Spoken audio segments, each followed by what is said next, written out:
Hello everyone and welcome back to the Peritonitis channel, a channel of everything from medicine to English. Today we will talk about an emerging topic, peritonitis. My presentation will divide into three parts from anatomy, symptoms and treatment. Okay?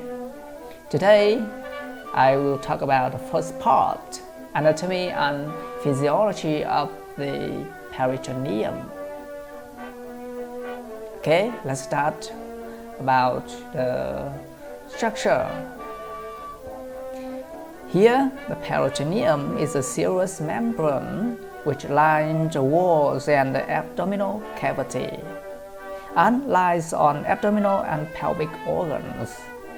It has two layers, parietal and visceral peritoneum, and between them is the peritoneal cavity. Total surface of peritoneum is about 1.7 meters square. In normal conditions, it is sterile and contains around 50 milliliters of yellow fluid, which contains a few macrophage, mesothelial cells, and lymphocytes. There are generally three types of peritoneal formation. First, I tell you about omentum. Here is the larger or greater omentum. Here is the lesser omentum. Next, we talk about mesentery. Here is the proper mesentery for the small bowel. And here is the mesentery for transverse colon, and here is the mesentery for the sigmoid colon, and the last one is for appendix. And now we move to ligaments. There are numerous ligaments, and I will tell you from superiorly to inferiorly. The first one is ligament for the liver, and here is right triangular ligament next to coronary, the left triangular, falciform, and the round ligament. Here are ligaments of the stomach, from hepatoduodenal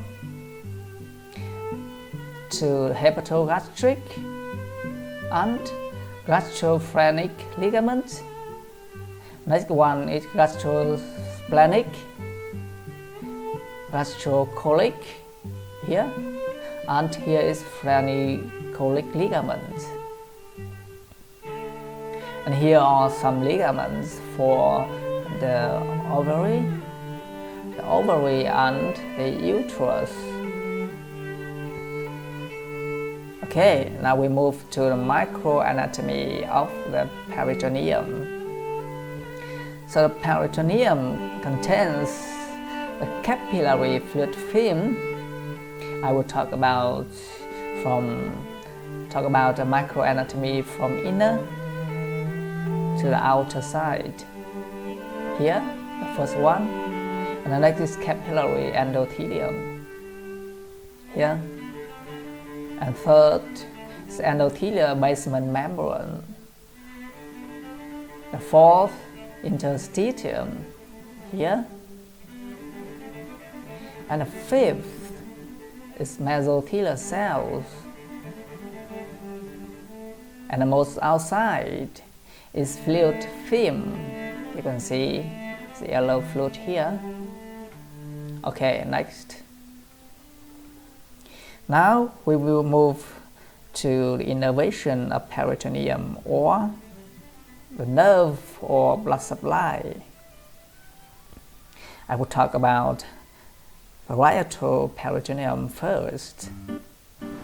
It is derived from somatic mesoderm in the embryo, from T7 to T12, L1 and phrenic nerve, and of course the pelvic from obturator nerve.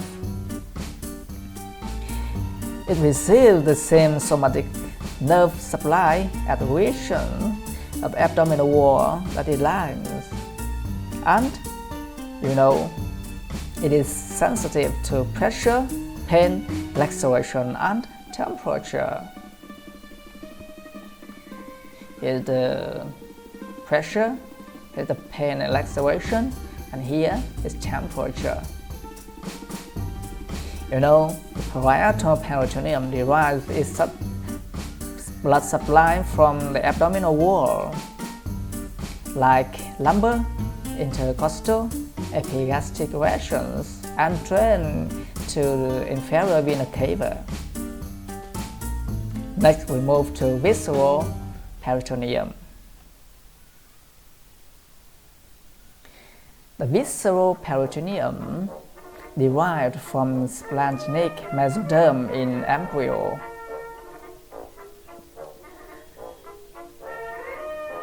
The visceral peritoneum has the same autonomic nerve supply as the visceral it covers, so it is only sensitive to stretch and chemical irritation.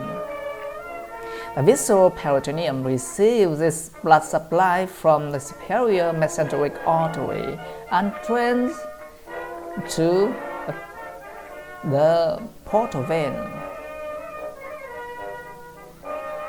Next section, we will talk about the function of peritoneum. Okay, you guys may see somewhere else the division as mechanical and chemical function. However, it's rather intricate or difficult for us to remember.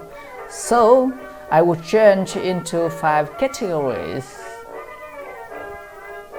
The first one is the movement function. The peritoneal fluid helps organs slide on each other easily, and the ligament, mesentery fix and support the organs. Talk about the protection function.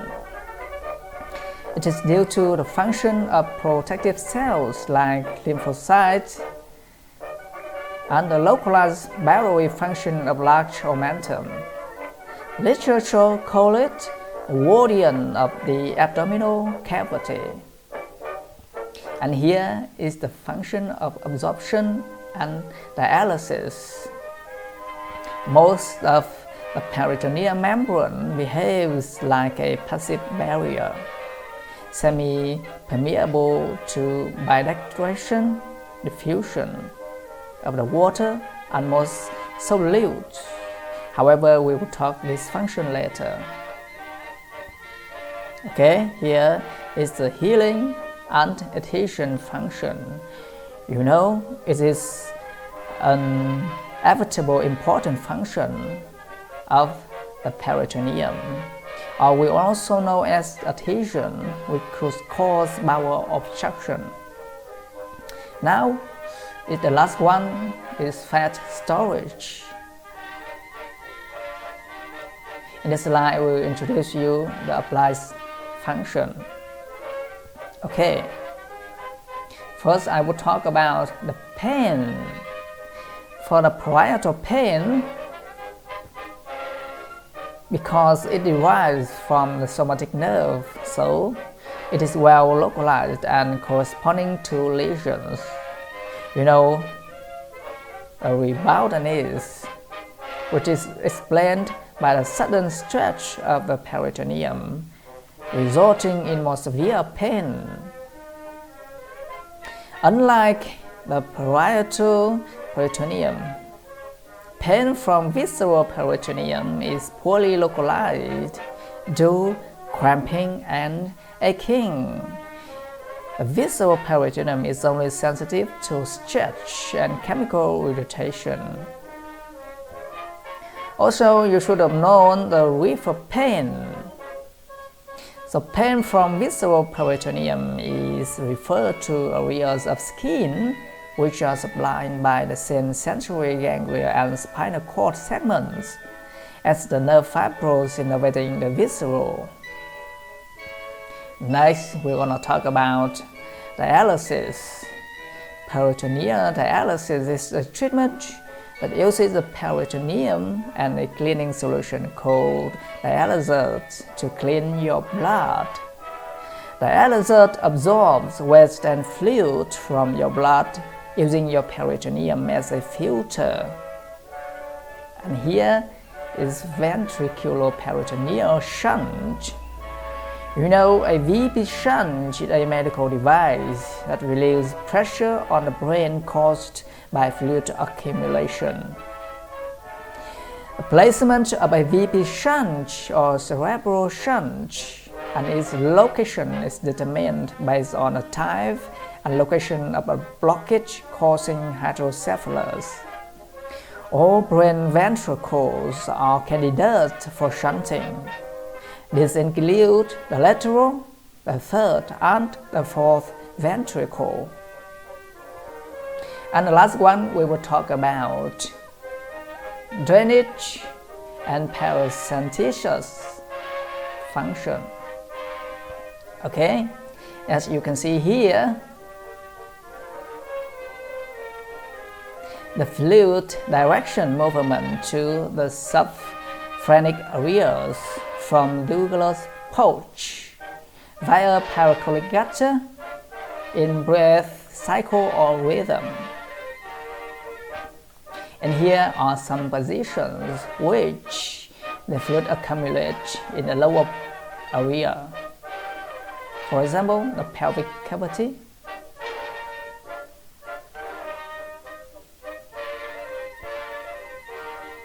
okay, here's time to learn vocabulary. Mesothelium, peritoneum, peritonitis, peritonia, visceral peritoneum.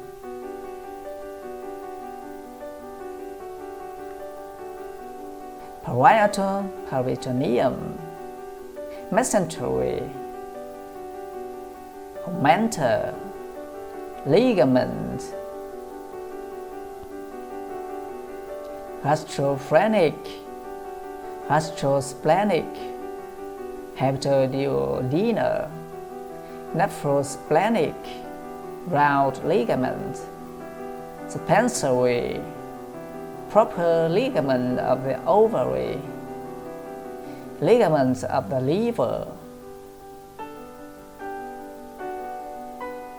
right triangular ligament, coronary ligament, left triangular ligament, falciform ligament, round ligament, interstitium, peritoneal dialysis, ventriculoperitoneal shunt, paracentesis, drainage, dialysate, ventricle. Okay, it's the end of the lesson today. Hope you enjoyed the video and follow me. See you later. Goodbye.